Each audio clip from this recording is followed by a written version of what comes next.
É un prato moi prezado nas festas do Nadal. A carne é unha carne blanca, é unha carne jugosa, o que pasa é que ten partes máis secas que outras. O que se trata é de que as partes que son secas intentar que señan o máis jugosas posible. O segredo da preparación do capón de Vilalba está nunha cocción despacio, nunha preparación lenta e nun cuidado do produto. Iso é moi importante. E é que o produto seña de calidad, como é o capón de Villalba. É un proceso delicado e lento que require poñelo un día enteiro en adobo. Precisa que esteña en adobo, que esteña en viño blanco ou viño tinto, en cava. Despois de desosalo, hai que preparar o recheo. O seguinte paso é pechar o galo. Non podemos tirar moito do que é o fío.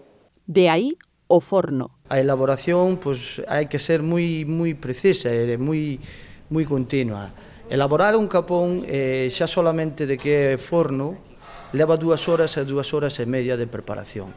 Leva preparalo en total sobre 3 horas e cuarto máis ou menos. Os capóns cociñados polo chef chairego levan o selo Lugo Sabe. Nós criamos o capón dende que nace, compramos o polo recén nacido, o mes e medio castrámolo quirúrxicamente, ata aí daselle pienso, e a partir de aí xa está no campo ao aire libre, a base de maíz principalmente, o que pastan. Montero impartiu a última das masterclass de cociña autóctona celebradas na provincia, o abeiro do programa europeo Lugo 2, nas que participaron 150 cociñeiros. Eu asistín a todas cantas houbo, menos a de Ferreira de Boledouro. Levo na cociña 38 anos, pero de todas as que fun, sempre aprendín un montón.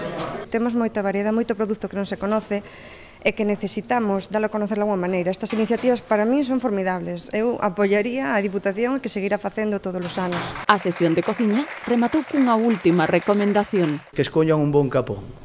En Villalba temos un bon capón. A oportunidade témola este sábado día 21 na Feira do Capón de Vilalba, onde, ademais de mercar os mellores exemplares, haberá a posibilidade de degustalo nos establecementos de hostalería local.